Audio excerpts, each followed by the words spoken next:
Welcome to school of computer class. দ্বাদশ শ্রেণীর modern computer application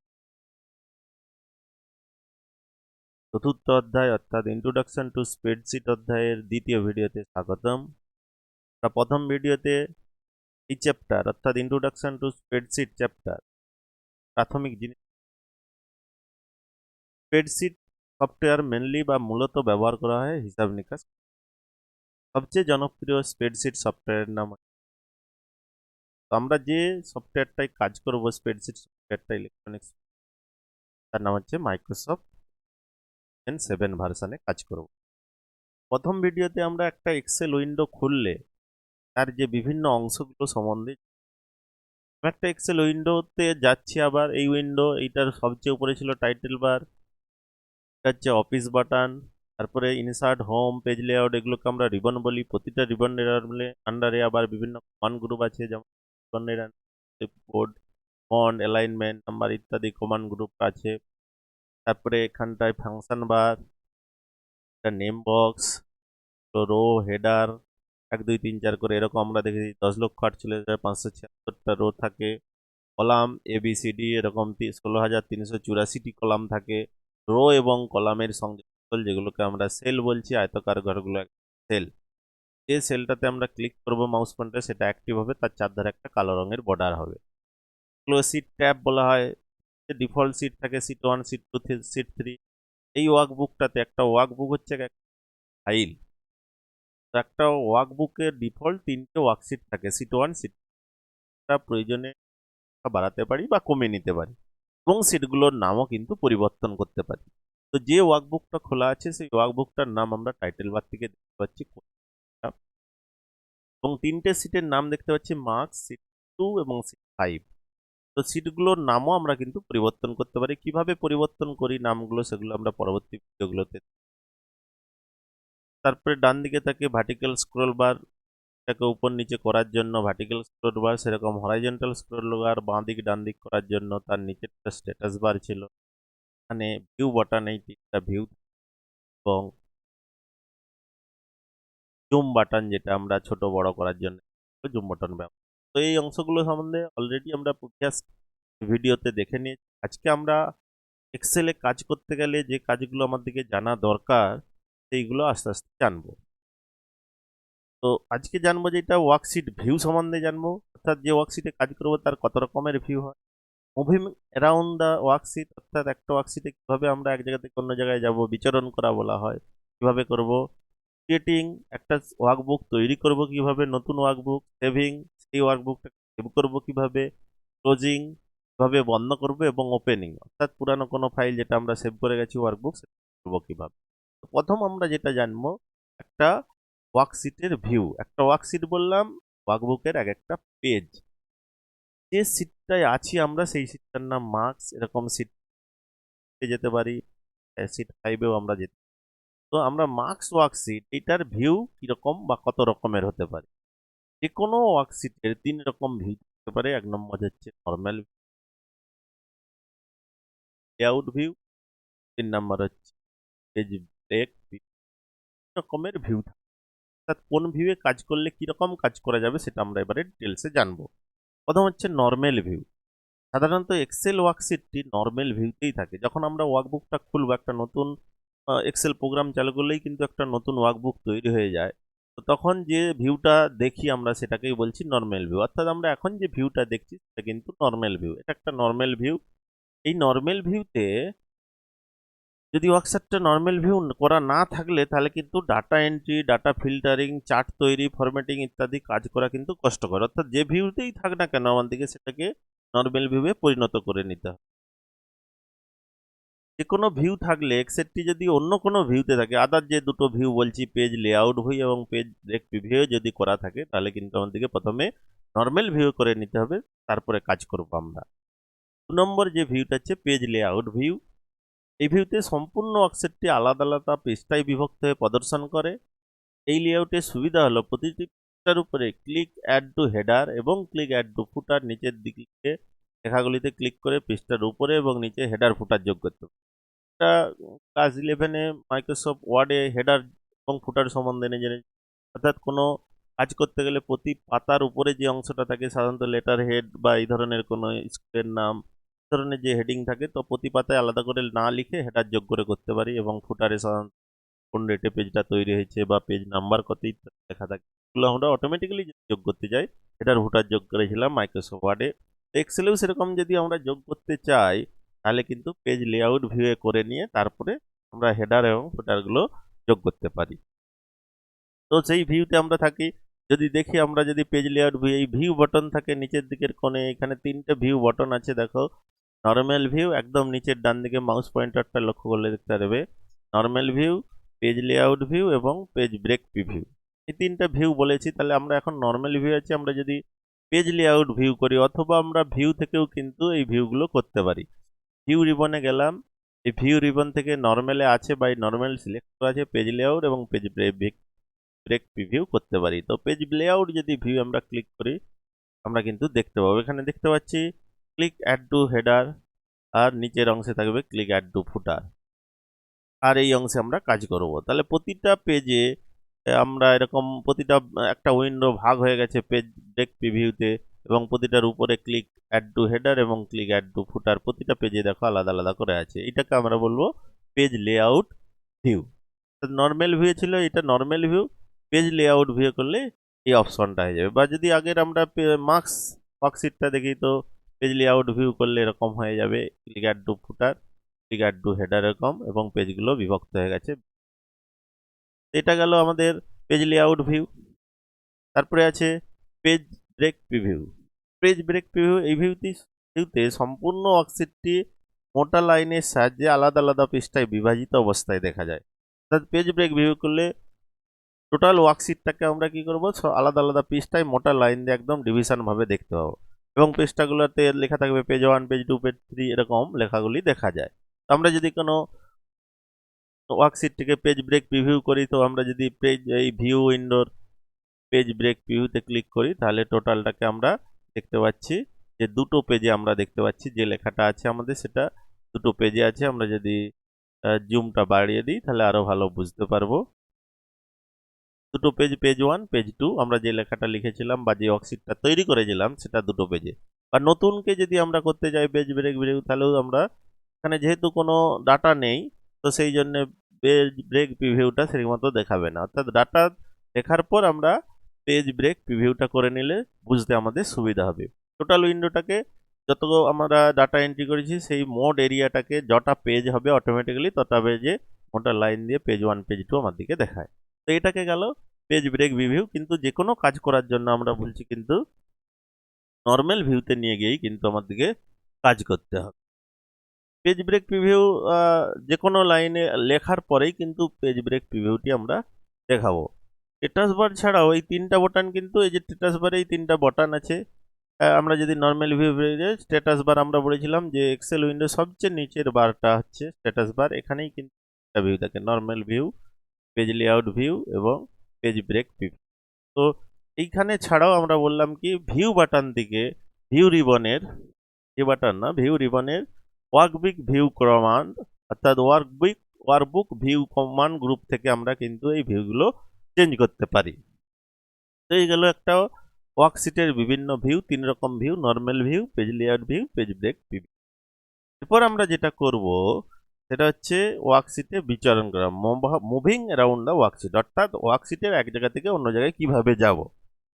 ওয়ার্কশিটের মধ্যে কোনো একটি সেলে মাউস পয়েন্টার দিয়ে ক্লিক করলে সেই সেলের চারপাশে কালো মোটা দাগ দেখায়, একটু আগেই বলেছিলাম। তো সেই সেলটাকে অ্যাক্টিভ সেল বলা হয়, অর্থাৎ যে সেলের চারপাশে কালো মোটা দাগ থাকবে সেটাকে বলছি আমরা অ্যাক্টিভ সেল বা সেল পয়েন্টার। যদি এক্সেল উইন্ডোতে ফিরে যাই, আমরা যখন এটাতে ক্লিক করলাম এটাকে বলবো অ্যাক্টিভ, বা এই সেলটাতে করলাম এটাকে বলবো অ্যাক্টিভ, এইখানে ক্লিক করলে অ্যাক্টিভ। সেই সেলটার নাম কিন্তু নেম বক্স থেকে পাবো, এবং তার কন্টেন্ট আমরা ফর্মুলা বারে দেখতে পাবো, ফর্মুলা বার ফাংশন বার যেটাকে বলছিলাম দেখতে পাবো। যেমন এই সেলটা আমি সিলেক্ট করেছি, এই সেলটার ডাটা যদি একটু বাড়ায় আরো দেখতে আমাদের সুবিধা হবে। ডাটা আমি বাড়ালে যেমন মাইক্রোসফট ওয়ার্ডেও ডাটা বাড়ানো যায়, এখানেও বাড়াতে পারি সেই ফন্ট হোম হোম রিবনের ফন্ট কমান্ড গ্রুপ থেকে। তো L12 এই সেলটার নাম হচ্ছে L12। এইভাবে যে কোনো একটা সিলেক্ট তার চারধারে যে কালো বর্ডারটা থাকছে তাকে বলছি আমরা কিন্তু অ্যাক্টিভ সেল বা সেল পয়েন্টার বলতে পারি। সেল পয়েন্টারটি যখন যেখানে থাকে সেখানেই কিন্তু লেখা হয়, অর্থাৎ যেটা অ্যাক্টিভ সেল থাকবে সেখানেই কিন্তু আমরা সেল পয়েন্টারটাকে যেখানে থাকবে সেখানে ডাটা এন্ট্রি করতে আমরা পারবো। অন্য জায়গায় কিন্তু ডাটা বা অন্য সেলে ডাটা এন্ট্রি করতে পারবো না। তার মানে যে সেলটা এখন সেলটা অ্যাক্টিভ আছে কি আমরা নেম বক্স থেকে দেখতে পাচ্ছি। তো এখন যদি ডাটা এন্ট্রি করি, আমি যদি স্কুল কথাটা লিখি তাহলে কিন্তু ওই সেলেই লেখা হবে, অর্থাৎ যে সেল অ্যাক্টিভ হবে সেখানে আমরা ডাটা লিখতে পারি। একটা সেলে এক্সেলে যখন কাজ করব অনেক ধরনের ডাটা আমরা এন্ট্রি করতে পারি। ডাটা অক্ষর এন্ট্রি করতে পারি, সংখ্যা এন্ট্রি করতে পারি, অক্ষর সংখ্যা মিলিয়ে এন্ট্রি করতে পারি, ফর্মুলা এন্ট্রি করতে পারি, ফাংশন এন্ট্রি করতে পারি। এত কিছু জিনিস কিন্তু আমরা লিখতে পারি। কোনো ডেট লিখতে পারি, ডেট লিখলে আমাকে প্রথমে একটা স্ল্যাশ চিহ্ন দিয়ে বা হাইফেন চিহ্ন দিয়ে সেল ডেটকে পৃথক করা হয়। যেমন আমরা লিখতে পারি 08/11/2020। তো আমরা এরকম লিখতে পারলে বা হাইফেন দিয়েও লেখা যেতে পারে। ডেটগুলোকে ফরম্যাটিং চেঞ্জ করা যায়, যেগুলো আমরা আস্তে আস্তে পরবর্তী ক্ষেত্রে দেখব।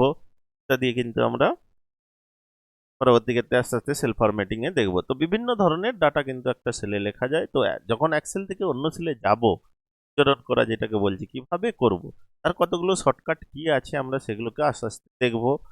তো কি এর নাম এবং তার পাশে আমরা সেটা দেখব। 1 নম্বরে দেখছি রাইট অ্যারো, অর্থাৎ কিবোর্ডের যে ডান দিকের অ্যারো আছে সেই অ্যারোটা টিপলে আমরা সেল পয়েন্টারটাকে এক ঘর থেকে ডান দিকে এক ঘর আমরা সরিয়ে নিয়ে যেতে পারি। সেল পয়েন্টারকে এক ঘর করে ডান দিকে সরাতে পারি। আমরা এখন এই সেলে আছি অ্যাক্টিভ সেল, যেটাতে 4 লেখা আছে, টাইপ করা আছে 4। এটাকে আমরা যদি বাড়িয়ে দিই, সেলটাকে সিলেক্ট রোটাকে সিলেক্ট করে একটু মোটা হরফের লেখা বাড়িয়ে দিই, তো আমি এখন এই সেলে আছি। তো রাইট অ্যারো কি যদি ব্যবহার করে এক ঘর করে সরে যাচ্ছে লেখাগুলো দেখতে পাচ্ছ, এটা রাইট অ্যারো কি আমরা ব্যবহার করতে পারি। এরকম লেফট অ্যারো কি যদি আমরা ব্যবহার করি এক ঘর বাম দিকে সরে যাবে, যদি লেফট অ্যারো কি আমরা ব্যবহার করি। এখন আমি এই 70 লেখা ঘর সেলটাতে আছি, যদি আমি লেফট অ্যারো কি ব্যবহার করছি তাহলে এক ঘর করে কিন্তু লেফট অ্যারো কি আমরা সরে যেতে পারি। রাইট অ্যারো কি করলে আহ, ডান দিকে এক ঘর করে সরে যাবে, লেফট অ্যারো কি যেখানেই থাকুক না কেন তার বাঁ দিকে এক ঘর করে সরে যাবে। এবং যদি এটা যদি একদম বাঁ দিকে সেল হয় স্বাভাবিক, আর যদি লেফট অ্যারো কি আমরা মারি তাহলে আর কোনো কাজ হবে না।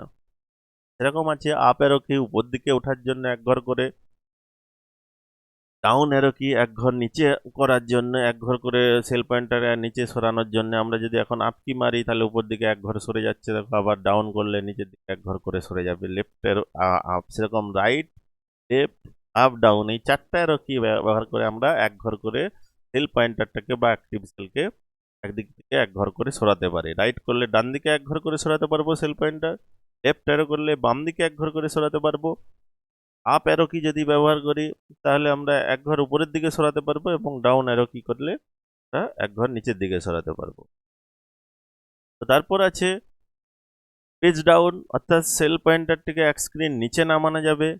পেজ আপ, এক ঘর এক স্ক্রিন করে উপরে উঠাতে পারবো। আমরা যদি পেজ ডাউন করি, পেজ ডাউন অ্যারো কি মারি এক ঘর মানে এক পেজ ডাউনের নিচে চলে এলাম। আবার যদি পেজ আপ করি এক পেজ ডাউন উপরের দিকে নিয়ে চলে এলাম। এভাবে পেজ আপ এবং পেজ ডাউন করে উপর নিচে এক এক স্ক্রিন, ওয়ান ফুল স্ক্রিন বা এক পেজ আমরা উপরে উঠাতে বা নামাতে পারি।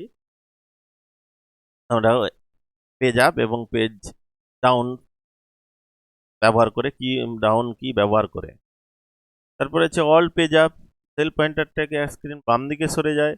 All page down, cell pointer এক স্ক্রিন ডান দিকে সরে যাবে।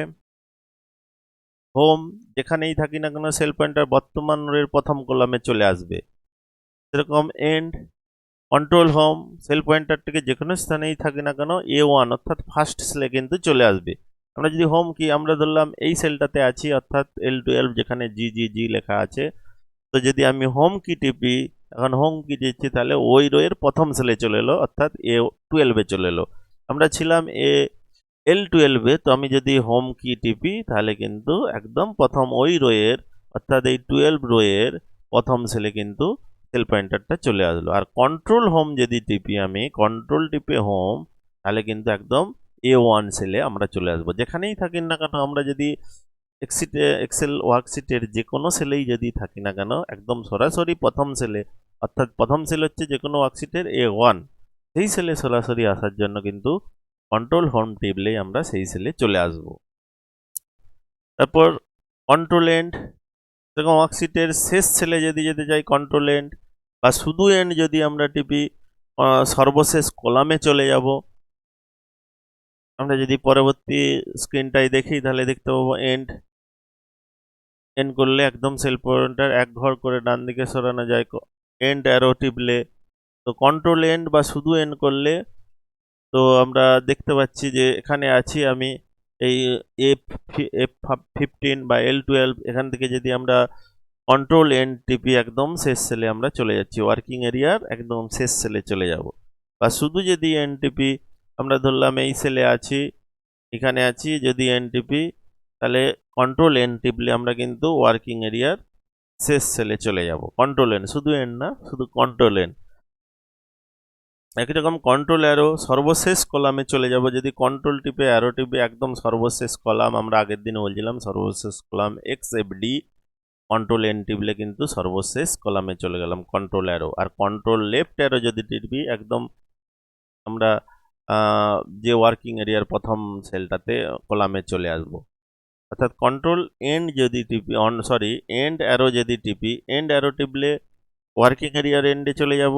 আর কন্ট্রোল এন্ড যদি টিপি বা কন্ট্রোল এন্ড ওয়ার্কশিটের একদম সর্বশেষ কলামে, এন্ড অ্যারো যদি টিপি সর্বশেষ কলামে চলে যাবে। এন্ড অ্যারো এখানেই থাকি না কেন, আমরা যদি এন্ড অ্যারো টিপি আর কন্ট্রোল হোম যদি করি কিন্তু প্রথম সেলে আমরা চলে আসব।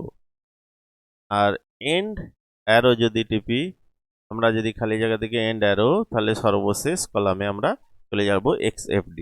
এরকম সর্বশেষ ওয়ার্কশিটের রোতে যেতে গেলে আমি এন্ড ডাউন অ্যারো করলে একদম সর্বশেষ রোতে চলে যাচ্ছি, দেখতে পাচ্ছি 10,48,576টা রো থাকে, সর্বশেষ রোয়ে আমরা পয়েন্টারটা চলে আসবে। অর্থাৎ এন্ড রাইট অ্যারো যদি টিপি একদম সর্বশেষ কলামে চলে যাব। এন্ড ডাউন অ্যারো যদি টিপি আমি, তাহলে একদম ডাউন অ্যারো যদি টিপি, এক ঘর বাম দিকে নয়, এগুলো সব ভুল লেখা আছে। এন্ড অ্যারো টিপলে আমরা সর্বশেষ কলামে চলে যাব এন্ড, আর ডাউন অ্যারো টিপলে একদম সর্বশেষ কলামে আমরা রোয়ে চলে আসবো। এটা রো হবে, ডান দিকে নয়, ডান দিক বা বাঁ দিক না, এটা ভুল আছে এখানে। আমরা সর্বশেষ কলামে চলে যাব এন্ড অ্যারো টিপলে, এবং এন্ড ডাউন অ্যারো টিপলে সর্বশেষ রোয়ে আমরা তো পৌঁছে যাব। ট্যাব, সেল পয়েন্টারকে এক ঘর করে উপরে দিকে সরানো যায়। শিফট ট্যাব, ট্যাব করলে ডান দিকে সরানো যাবে, আর শিফট ট্যাব করলে সেল পয়েন্টার বাম দিকে সরবে। এগুলো সবই লেখাগুলো একটু ভুল আছে, একটু বই দেখে কারেকশন করে নেবে। এন্ড অ্যারো টিপলে সর্বশেষ কলামে চলে যাবে, এন্ড ডাউন অ্যারো করলে সর্বশেষ রয়ে চলে যাব। ট্যাব, সেল পয়েন্টারটা ডান দিকে চলে যাবে, শিফট ট্যাব সেল পয়েন্টার বাম দিকে যাবে। এখানে কিন্তু এই অংশগুলো সব ভুল করা আছে, আমরা এখান থেকে কিন্তু কারেকশন করে নেবে বই দেখে একটু। তো এইভাবে আমরা একটা ওয়ার্কশিটের বিভিন্ন সেলে বা বিভিন্ন অংশ থেকে বিভিন্ন জায়গায় যেতে পারি, যেটাকে আমরা সেলে বিচরণ করা বলছি। এরপর আমরা দেখব ফিল হ্যান্ডেল। একটা ওয়ার্কশিটের যে কোনো সেলে যদি আমরা ক্লিক করি তাহলে সেই সেলটা অ্যাক্টিভ হয়ে যাবে, এবং ওই সেলের ডান দিকের নিচের দিকে কর্নে একটা ছোট্ট অ্যারো আছে, ছোট্ট, আমরা যদি মাউস পয়েন্টার নিয়ে যাই সেখানে একটা মাউস পয়েন্টারটা প্লাস চিহ্ন, এটাকে বলবো আমরা হ্যান্ডেল। সেল ওয়ার্কশিটের অ্যাক্টিভ সেল বা সেল পয়েন্টারের চারিদিকে একটা স্থূলকায় কালো বর্ণের সীমারেখা বর্ডার থাকে। এর নিচের ডান দিকের কোণে একটি ক্ষুদ্রাকার বর্গাকৃতি বক্স থাকে, যেটির নাম ফিল হ্যান্ডেল। আমরা যদি যে কোনো ওয়ার্কশিটে যদি ক্লিক করি, এই যে ছোট্ট ডান দিকের নিচের দিকে কোনো ছোট্ট আয়তাকার বক্স, তার উপরে যদি মাউস পয়েন্টার নিয়ে যাই প্লাস চিহ্ন, তো এই প্লাস চিহ্নটাকেই বলছি আমরা ফিল হ্যান্ডেল। এই ফিল হ্যান্ডেল ব্যবহার করে বিভিন্ন ডাটা কপি বা ফর্মুলা আমরা কপি এবং তৈরি করতে পারি। Copy series, copy fill copy ইত্যাদি আমরা করি। যেমন এইটাই যদি আমরা ধরে এই ফিল হ্যান্ডেলটা ধরে নিচের দিকে টেনে যাই, তাহলে ওই সেলের ডাটাটা পরপর অটোমেটিক কপি হয়ে যায়। বা দুটো 9, 10 লিখে আমরা যদি নিচের দিকে পরপর লিখে যাই 9, 10, 11, 12, 13 অটোমেটিক সিরিজ তৈরি হয়ে যাবে। ফিল হ্যান্ডেলের কাজগুলো এগুলোই। আমরা যদি ফিল হ্যান্ডেলে ধরে নিচের দিকে নিয়ে যাই, ডাটা কপি করা যায় খুব সহজেই। বা কোনো শ্রেণী তৈরি করব আমরা যদি, সেই শ্রেণীটাও কিন্তু এই ফিল হ্যান্ডেলে করলে স্বয়ংক্রিয়ভাবে ফর্মুলা ফাংশনকে ইত্যাদি স্বয়ংক্রিয়ভাবে কিন্তু এই ফিল হ্যান্ডেলের সাহায্যে আমরা করতে পারবো। তো তারপর আছে যেটা আমরা জানবো নতুন ওয়ার্কবুক তৈরি করা। ইমেজ এক্সেল 2007 শুরু করলে একটা ওয়ার্কবুক মনিটরের পর্দায় কিন্তু প্রকাশিত বা প্রদর্শিত। একদম ফার্স্ট টাইম যখন আমরা ওয়ার্কশিটটা শুরু আমি যে ওয়ার্কশিটটা আমার খোলা আছে আমি যদি এটাকে বন্ধ করে দিই, ক্লোজ করে দিলাম, তাহলে কিন্তু আমি আবার একটা নতুন ওয়ার্কশিট তৈরি করব, তো ওয়ার্কবুক তৈরি করব। তো যে কোনো এক্সেল উইন্ডো মানে এমএস এক্সেল 2000 শুরু করলে একটা ওয়ার্কবুক কিন্তু মনিটরের পর্দায় প্রদর্শিত হবে, যার টাইটেল বারে বুক 1 লেখা থাকে। এই ওয়ার্ককে আমরা প্রয়োজনীয় হিসাবের কাজ করে তাতে যে যে কাজ করা দরকার আমরা সেই কাজগুলো করে সেভ করলে সেটি ফাইল হিসেবে ডিস্কে সঞ্চিত হয়। উক্ত ফাইলটি ক্লোজ করার পরে একটা নতুন বুক, অর্থাৎ আমরা এক্সেলে কাজ করতে করতে একটা আমার কাজ শেষ হয়ে গেছে, অর্থাৎ একটা ফাইল তৈরি করা হয়ে গেছে, আমি অন্য একটা নতুন ফাইল তৈরি করব, তখন কিন্তু এই নতুন ওয়ার্কবুকটা তৈরি করার জন্য ফাইল বা ওয়ার্কবুক তখন আমরা এই নিচের পদ্ধতিটা অবলম্বন করি। আমি যদি একটা এক্সেল ওয়ার্কবুক খুলি, এক্সেল ওয়ার্কবুক যদি আমি খুলি, নতুন এক্সেল যদি উইন্ডো খুলি, তাহলে কিন্তু বুক 1 নামে অলরেডি একটা নতুন ওয়ার্কবুক খুলে যাবে। যেমন আমি এখন নতুন একটা এক্সেল উইন্ডো চালু করলাম, একদম টাইটেল বারে দেখতে পাচ্ছি বুক 1 নামে একটা ওয়ার্কবুক তৈরি হয়ে গেছে। এখন এই ওয়ার্কবুকে বিভিন্ন কাজকর্ম করার পরে আমি কিন্তু এই ওয়ার্কবুকটাকে ক্লোজ করে দিতে পারি। তো ক্লোজ করে এইখানে কাজ করার পর আমি যদি ক্লোজ করে দিই, সেভ করলাম, সেভ করার পরে সেভ করলাম, তারপর আমি ওয়ার্কবুকটাকে ক্লোজ করে দিচ্ছি। এখান থেকে ক্লোজ করে দেবো, ওয়ার্কবুক ক্লোজ হয়। এরপর আমরা যে পদ্ধতিতে নতুন ওয়ার্কবুক তৈরি করবো সেই স্টেপগুলোই আমরা পরপর দেখবো। অর্থাৎ একটা ওয়ার্কবুক খুললেই নতুন ওয়ার্কবুক শুরু হয়ে যাচ্ছে, বা আমরা যদি পুরানো ওয়ার্কবুক খুলি তারপরে আবার নতুন একটা ওয়ার্কবুক তৈরি করতে চাই, তখন আমরা এই স্টেপগুলো পরপর করব। তো প্রথম স্টেপে কি করব না, অফিস বাটনে ক্লিক করলে একটা নিউ ওয়ার্কবুক ডায়লগ বক্স প্রদর্শিত হবে, অথবা আমরা যদি কন্ট্রোল কিবোর্ড থেকে ডাইরেক্ট কন্ট্রোল এন শর্টকাট কিগুলো মনে রাখবে যখন কাজ করবে, কারণ শর্টকাট কিগুলি আমরা তাড়াতাড়ি কাজগুলো করতে পারি।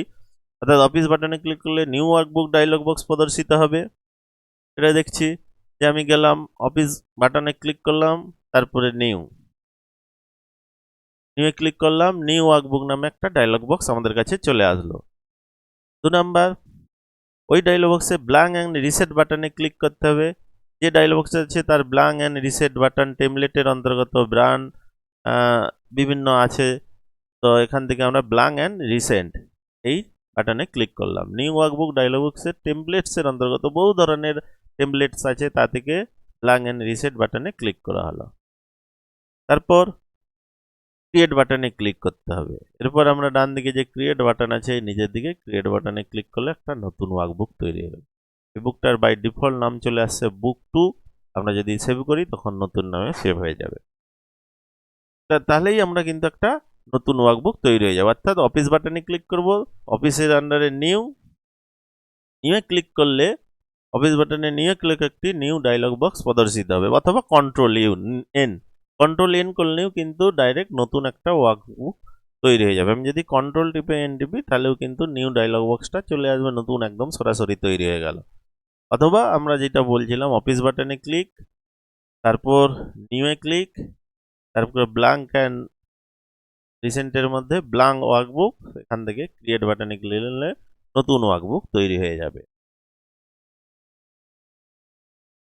এরপর আমরা যেটা দেখব একটা ওয়ার্কবুক সেভ করার পদ্ধতি। অর্থাৎ একটা ওয়ার্কবুকে কিছু কাজ করার পর, প্রয়োজনীয় কাজ করার পর অফিস বাটনে ক্লিক করলে সেভ বা সেভ অ্যাজ অপশন আসবে, তার সেভ অ্যাজ বা সেভ অ্যাজ যে কোনো একটাতে ক্লিক করলে সেভ অ্যাজ ডায়লগ বক্স প্রদর্শিত হবে, অথবা আমরা কন্ট্রোল এস কিবোর্ড থেকে প্রেস করতে পারি। তো আমি গেলাম এখানে কিছু লিখলাম, এই সেলে লিখলাম সাগরপুর আশুতোষ হাই স্কুল। এই লেখার পর এই সেলটাতে অর্থাৎ A1 সেলে আমি এটা লিখেছি। A1 সেলে লেখার পর আমি যদি এটাকে সেভ করি, প্রথমে অফিস বাটনে গেলাম, সেভ অথবা সেভ অ্যাজ, ফার্স্ট টাইম দুটোই একই, সেভে ক্লিক করলাম, তাহলে একটা সেভ অ্যাজ উইন্ডো আসলো। সেভ অ্যাজ উইন্ডো আসলো বা কন্ট্রোল এস করলে সেভ অ্যাজ উইন্ডো আসবে। সেভ অ্যাজ ডায়লগ বক্সের বা সেভ অ্যাজ উইন্ডো যেটাকে বলছি, সেভ ইন কোলন লেখার পাশে যে লিস্ট বক্স আছে সেই লিস্ট বক্সে যে ড্রাইভে বা ফোল্ডারে ওয়ার্কবুকটি সেভ করতে হবে সেই স্থানটি নির্বাচন করতে হবে। অর্থাৎ এই যে সেভ অ্যাজ উইন্ডো আসলো, সেভ ইন, অর্থাৎ এই যে অংশটা, এইখান থেকে আমরা যে বাটনে ক্লিক মানে যে জায়গায় যে ফোল্ডার বা যে ড্রাইভে ক্লিক করতে চাই সেটাই আমরা সিলেক্ট করবো। অর্থাৎ আমি প্রথমে এই দিস পিসিতে গেলাম, এখানে আমি ডি ড্রাইভে সেভ করব, ডি ড্রাইভে গেলাম, ক্লাস 12 ফোল্ডারে আমি রাখবো, তাহলে ক্লাস 12 ফোল্ডারকে আনলাম। এটা সেভ ইনের এই যে লিস্ট বক্স, এইখানে আমি যে ফোল্ডারে রাখতে যাচ্ছি, আমি ক্লাস 12 ফোল্ডারে রাখতে যাচ্ছি, এই ক্লাস 12 ফোল্ডারটা এই জায়গায় নিয়ে আসলাম। নিচে ফাইল নেমের জায়গায় যে নামে আমি ফাইলটাকে সেভ করবো, ওয়ার্কবুকটাকে সেভ করবো, সেই নামটা টাইপ করলাম। আমি স্কুল নামে এক্সেল ওয়ার্কবুকটাকে সেভ করবো, তো এখানে স্কুল টাইপ করলাম। তারপর নিচে ডান দিকে সেভ বাটনে ক্লিক করলেই ফাইলটা কিন্তু সেভ হয়ে গেল স্কুল নামে, এবং সেটা আমরা টাইটেল বারে ফাইলের নামটা দেখতে পাবো। তার প্রথমে অফিস বাটনে ক্লিক করলাম কাজ করার পর, তারপরে সেভ বা সেভ অ্যাজ অপশনে ক্লিক করলাম, সেভ অ্যাজ ডায়লগ বক্স আসলো। সেভ অ্যাজ ডায়লগ বক্সে আমরা যেখানে রাখবো ফাইলটাকে, সেই ফাইলটার সেই ফোল্ডার বা ড্রাইভ সিলেক্ট করব। তারপর নিচে ফাইল নেমের পাশের বক্সে ওয়ার্কবুকটি যে নামে সেভ করতে একটু আগে আমি স্কুল দিয়েছিলাম সেটা টাইপ করলাম। তারপর সেভ বাটনে ক্লিক করলেই কিন্তু ওয়ার্কবুকটা সেভ হয়ে যাবে, অটোমেটিক্যালি সেভ হয়ে গেল। অর্থাৎ প্রথমে যাব অফিস বাটন, তারপরে সেভ বা সেভ অ্যাজ, তারপরে যে ডায়লগ বক্স আসবে সেখানে যে জায়গায় আমি ওই ফাইলটা রাখতে চাইবো। যে কোনো ফাইল সেভ করার জন্য দুটো গুরুত্বপূর্ণ কথা আমি বলেছিলাম, একটা হচ্ছে কি নামে ফাইল সেভ করছি, আর একটা কোথায় রাখছি ফাইল। তাহলে প্রথমে আমাকে সেট করতে হবে কোথায় আমি ওয়ার্কবুক ফাইলটা বা এক্সেল ফাইলটা রাখবো, সেটা ঠিক করলাম। সেভ অ্যাজ ডায়লগ বক্স থেকে তারপর নিচে ফাইল নেমের জায়গায় যে নামে ফাইলটা আমরা স্টোর করব সেই নামটা টাইপ করব, দিয়ে সেভ বাটনে ক্লিক করলেই কিন্তু ফাইলটা সেভ হয়ে যাবে। ওয়ার্কবুক খোলার পদ্ধতি, ওপেনিং। একটা ফাইল আমি এক্ষুনি তৈরি করলাম, এটাকে যদি আমি ক্লোজ করে দিই বা পরের দিন আমি এটাকে পুরো এক্সেল উইন্ডোটাকেই বন্ধ করে দিলাম, পরের দিন এসে ওই ফাইলটা কিভাবে আমি খুলবো। তো প্রথম যে কাজটা হবে, আমাকে এক্সেল অফিস বাটনে ক্লিক করে প্রদত্ত তালিকায় ওপেনে ক্লিক করলাম, তারপরে ওপেন ডায়লগ বক্স প্রদর্শিত হবে। তো আমি আবার পরের দিন যদি এসে একটা এক্সেল খুলি, নতুন এক্সেল ওয়ার্কবুক খুলে গেল।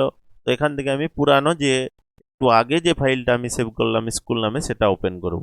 প্রথমে যাব অফিস বাটনে, অফিস বাটনে ক্লিক করলাম, তারপরে ওপেন, ওপেনে ক্লিক করলাম। কোথায় রেখেছিলাম আমি ডি ড্রাইভের ক্লাস 12 ফোল্ডারে, তাহলে প্রথমে দিস পিসিতে গিয়ে আমি প্রথমে ডি ড্রাইভে গেলাম, ডি ড্রাইভে ক্লাস 12 ফোল্ডারটা খুঁজলাম, ক্লাস 12 ফোল্ডার আনলাম।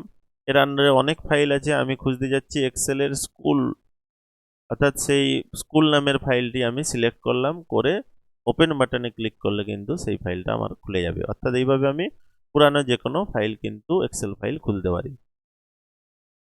তাহলে প্রথমে যাব ওপেন, তারপরে যে ফোল্ডারে আছে সেই ড্রাইভের ফোল্ডারে যাব, ডি ড্রাইভের ক্লাস 12 ফোল্ডারে যাব, তারপর যে ফাইলটা খুলতে যাচ্ছি সেই ফাইলটা সিলেক্ট করব, তারপর ওপেন বাটনে ক্লিক করলেই কিন্তু পুরানো ফাইলটা আমি ওপেন করে নিতে পারবো। অর্থাৎ অফিস বাটনে তারপরে open, open dialog box, open dialog বক্সে লুক ইন এর লিস্ট বক্স থেকে ওয়ার্কবুকটি যে ড্রাইভ বা যে ফোল্ডারে সংরক্ষিত আছে সেটি ওপেন করতে হবে। এবার ওই ওয়ার্কবুকটি ওপেন করতে সিলেক্ট করতে হবে, অর্থাৎ প্রথমে যে ড্রাইভ বা ফোল্ডার আছে সেটা ওপেন করলাম, তারপরে তার মধ্যে যে সমস্ত ফাইলগুলো আছে সেখান থেকে আমি যে ফাইলটা খুলতে চাই, ওপেন করতে চাই, সেটাতে ক্লিক করব। সর্বশেষ যে ওপেন বাটনে ক্লিক করব। আমি আবার পদ্ধতিটা দেখাচ্ছি, যদি পুরানো ফাইল খুলতে চাই তাহলে প্রথমে অফিস বাটনে গেলাম, তারপরে ওপেন, তারপরে যে ড্রাইভের যে ফোল্ডারে আছে ডি ড্রাইভের ক্লাস 12 ফোল্ডারে আছে, ক্লাস 12 ফোল্ডারে গেলাম, সেটাকে ওপেন করলাম। তারপর ওর আন্ডারে যে ফাইলটা খুলতে যাই, অনেক ধরনের ফাইল আছে, এখান থেকে আমি স্কুল ফাইলটা খুলতে যাই, স্কুলটা সিলেক্ট করলাম, তারপরে নিচে ওপেন বাটনে ক্লিক করলে কিন্তু ওই ফাইলটা খুলে যাবে। এরপর আমরা যে পদ্ধতিটা জানবো সেটা হচ্ছে ওয়ার্কবুক বন্ধ করা। একটু আগে তো আমি বন্ধ করা অলরেডি দেখালাম, যে অফিস বাটনে যাব, যেটা খোলা আছে তার ডান দিকে ক্রস বাটনে ক্লিক করতে হবে। তিনটে পদ্ধতি আছে, ডান দিকে ক্রস বাটনে ক্লিক করতে পারি, অথবা অফিস বাটন থেকে ক্লোজ করতে পারি, অথবা কন্ট্রোল F4। তিনটে পদ্ধতি আছে, যে কোনো একটা করতে। আমি যে উইন্ডোটা খুলে আছে ক্লোজ বাটন, যদি এইখানে যে ডান দিকে উপরেরটা নয়, উপরটা হলে কিন্তু অ্যাপ্লিকেশনটাই পুরো বন্ধ হয়ে যাবে। তার নিচে যে উইন্ডোটা খুলবো তার নিচে যে ক্রস বাটনটা, এটাকে ক্লোজ উইন্ডো বলা হয়। তো এইটাতে ক্লিক করলে দেখো ওই অ্যাপ্লিকেশনটা বা ওই ফাইলটা বন্ধ হয়ে গেল, ফাইল বন্ধ। কিন্তু আমি যদি এখানে ক্লিক করে দিই তাহলে কিন্তু এক্সেল অ্যাপ্লিকেশনটিই পুরো বন্ধ হয়ে যাবে। আমি যদি আবার এক্সেলটা খুলছি, দিয়ে পুরানো ফাইলটা খুলছি, পুরানো file open this PC D drive class 12 full file open করলাম। এইটা যদি আমরা উপরের ক্রস বোতামটা খুলি, এটা কিন্তু টোটাল অ্যাপ্লিকেশনটাই বন্ধ হয়ে যাবে। তার নিচে যে ক্রস বোতাম, এখান থেকে আমরা ক্লোজ উইন্ডো করতে পারি। এখানে মাউস পয়েন্টার নিয়ে গেলেও ক্লোজ উইন্ডো দেখাবে, এটা করতে পারি। অথবা ফাইল থেকে আমরা ক্লোজ যে অপশন আছে অফিস বাটনের, ফাইল নয় অফিস বাটন থেকে ক্লোজ বাটন যেটা আছে সেটাও করতে পারি। প্রথমে অফিস বাটনে ক্লিক, তারপরে ক্লোজ করলে ওই অ্যাপ্লিকেশনটা বা ওই ফাইলটা বন্ধ, অ্যাপ্লিকেশন না ফাইলটা বন্ধ হয়ে গেল। অথবা আবার খুলছি আমি ওই ফাইলটাকে, তো এইটাকে বন্ধ করলে আমরা যেটা থার্ড পদ্ধতি আছে, অর্থাৎ কন্ট্রোল টিপে F4 যদি টিপি, কন্ট্রোল F4 টিপলেও কিন্তু ফাইলটা সরাসরি বন্ধ। তিনটে পদ্ধতি আছে যে কোনো এক্সেল ফাইল বন্ধ করার জন্য। এক্সেল অ্যাপ্লিকেশন বন্ধ করা কিন্তু না, অ্যাপ্লিকেশন মানে পুরো ওইখান থেকে আমরা বেরিয়ে চলে আসবো। আর ফাইল বন্ধ করা মানে যে ফাইলটা আমরা খোলা আছে সেটা বন্ধ করে আবার যদি নতুন ফাইল তৈরি করি, বা পুরানো কোনো ফাইল, আমি অন্য একটা ফাইল খুলছি, ওপেন ডেস্কটপে আমার ফাইল আছে, তাহলে ডেস্কটপে গেলাম, এখান থেকে এক্সেল ফাইল আমি একটা খুললাম কোচিং নামের বা ক্লাস 12 নামে, এটাকে খুললাম। এখান থেকে একটা আমি ক্লাস 12-এর ফাইল খুলে, তো এটাকে যদি বন্ধ করতে যাই এই উইন্ডো ডান দিকে ক্লোজ উইন্ডো থেকে বন্ধ করে দিতে পারি। আবার আমি যদি একটা অন্য ফাইল খুলি, ক্লাস ডেস্কটপে যে ফাইলগুলো আছে, তো সেখান থেকে আমি যদি এটা খুলি, এরকম একটা ফাইল আছে, এই ফাইলটাকে আমি যদি বন্ধ করতে যাই, তো এই অফিস বাটন থেকে ক্লোজ করে নিতে পারি। আবার নিউ করলে নিউয়ে যাব, অফিস বাটন থেকে এখান থেকে নতুন। এইভাবে যে কোনো ফাইল তৈরি করা, নতুন ফাইল তৈরি করা, ফাইল সেভ করা, ফাইল বন্ধ করা, ফাইল ওপেন করা ইত্যাদি কাজ এক্সেলে আমাদের প্রাইমারি জিনিসগুলো আগে জেনে নিতে হবে। যদিও তৈরি ফাইল তৈরি, creating a file, opening A file বা সেভ করা ফাইল বা বন্ধ করা, এগুলো ওয়ার্ডের মতো, মাইক্রোসফট ওয়ার্ডে যে কাজগুলো করেছিলাম অনেকটা ওয়ার্ডের মতোই, তবু এগুলো আমাদের প্রাইমারি কাজ। এগুলো করার পর আমরা মেন কাজে চলে যাব পরবর্তী ভিডিওগুলোতে। তো আজকে এই পর্যন্ত। That's all for today.